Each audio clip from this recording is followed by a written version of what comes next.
The scandal begins with outrage brewing across the UK as shocking revelations emerge about the government's priorities. Pensioners struggling to keep warm this winter are now learning that the Department for Work and Pensions paid senior civil servants bonuses totalling £645,685 last year. The contrast couldn't be starker. While vulnerable pensioners are grappling with cuts to their winter fuel allowance, bureaucrats are pocketing payments as high as £14,000. One pensioner, Sue Ashkam, has become the face of this growing fury. In a fiery interview with GB News, she lashed out at what she called the disgraceful decision to hand out taxpayer-funded bonuses to civil servants while penalising the very people who rely on the winter fuel scheme to stay warm. Her words have struck a chord with the public. You're going to want to hear this for yourself, so here's the clip of Sue Ashkam telling it like it is on GB News. How do you feel when you hear that the winter fuel payment is gone, but there are people who were already on, in some cases, £100,000 a year, getting bonuses of now 14 grand for helping to enact that policy? I think it's disgraceful. Again, anybody paid extra for basically doing the job anyway. It's not something extra for them to do, is it? That's what they should be doing all the time. I mean, I don't mean taking stuff away from pensioners, but the work that they're doing, that's what they paid for. So why are they paid an extra 14,000? I bet if Rachel Reeves was paying it herself, she wouldn't be paying them 14,000. It's only because us taxpayers are daft enough to pay it. Well, this is it. I mean, they've made a decision, haven't they, Sue? They've made a decision that people like you can be cold in your own homes this winter, but those people who were already on a pretty good whack they can crank the heating up, can't they? Yeah, and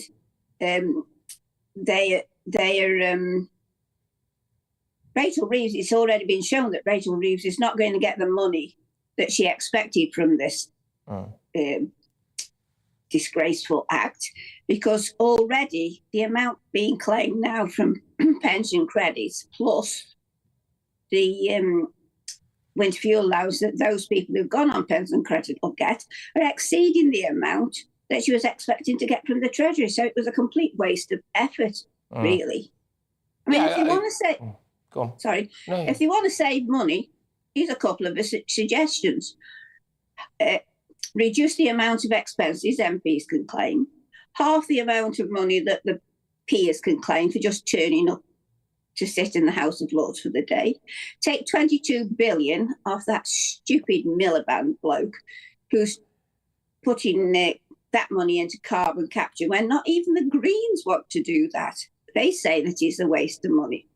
So why are they throwing money away and yet penalising the pensioners? The figures revealed through a Freedom of Information request tell a damning story. 91 of the DWP's highest-ranking officials received these bonuses with a median payment of £7,250. To put it bluntly, the bonus pool alone could have funded winter fuel payments for more than 3,000 pensioners. This stark disparity has sparked a wave of anger, with critics demanding answers from the government and Labour's leadership. Speaking to GB News, Sue Ashkam didn't hold back. Why are they paid an extra £14,000? She asked pointedly. It's not something extra for them to do, is it? That's what they should be doing all the time. Her frustration was palpable, but it was her scathing critique of Chancellor Rachel Reeves that sent shockwaves across social media. I bet if Rachel Reeves was paying it herself, she wouldn't be paying them £14,000, Hurt declared. It's only because those taxpayers are daft enough to pay it. Her words encapsulate the feelings of many who see the bonus payouts as not just tone-deaf, but outright cruel in a time of economic hardship. But Hurt didn't stop at criticising the bonuses. She argued that Labour's decision to cut winter fuel payments as a cost-saving measure has already backfired. Increased claims for pension credit, coupled with the ongoing winter fuel payments, are reportedly exceeding Labour's anticipated savings. It was a complete waste of effort, she said bluntly, pointing out the mismanagement of resources. Hurt also offered her own suggestions for cutting government expenses, which have resonated widely with critics of both Labour and the wider political establishment. If you want to save money, here's a couple of suggestions, she said. Reduce the amount of expenses MPs can claim, halve the amount of money that the peers can claim for just turning up to sit in the House of Lords for the day. She didn't stop there.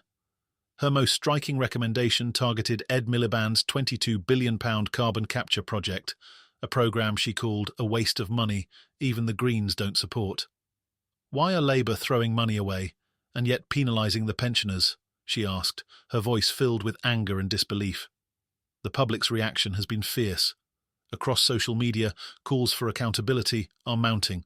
Phrases like civil servant bonuses scandal and Labour's pensioner betrayal are trending as pensioners, taxpayers and even former Labour supporters express their dismay. Many are demanding answers from Labour's leadership, with Rachel Reeves bearing the brunt of the criticism. Labour has defended the cuts as a necessary measure in light of budget constraints. A government spokesperson stated, "We have had to make tough choices, but are committed to supporting pensioners." But these words have done little to calm the growing anger among the public. Critics argue that the party of the working class has lost its way, prioritising bureaucratic perks over the needs of everyday Britons. While this scandal rages on the domestic front, Labour is also grappling with a potential diplomatic crisis overseas. Keir Starmer's leadership is under scrutiny as questions arise over his government's ability to maintain the special relationship with the United States, especially with Donald Trump's return to the White House now imminent. Political commentator Jack Posobiec has accused Starmer of souring relations before Trump even takes office, pointing to the controversial appointment of David Lammy as Foreign Secretary. Lammy's past comments about Trump, including calling him a woman-hating, neo-Nazi sympathizing sociopath, have resurfaced, causing tension between the two nations. Posobiec questioned the logic behind Starmer's decision, saying, "I don't quite understand the strategy from Starmer and from the Labour Party to try and put the skids on this relationship as the president hasn't even begun yet." Adding fuel to the fire, Labour activists' previous support for Kamala Harris has reportedly caused further friction with Trump's team, which sees Harris as a staunch political adversary. Posobiec highlighted Trump's strong personal connections to the UK, including his fondness for the British royal family and his Scottish heritage.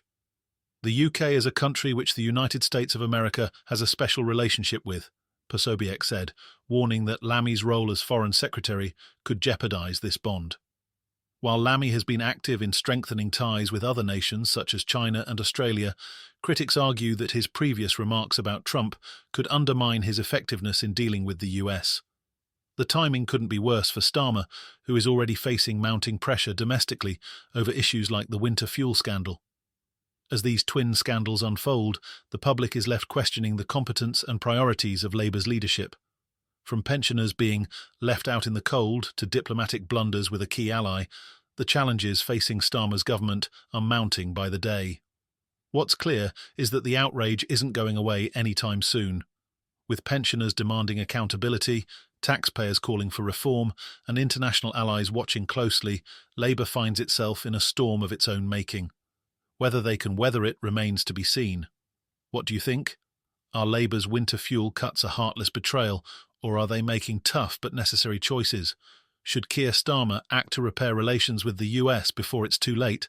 Let us know your thoughts. Stay tuned for more updates on these explosive developments.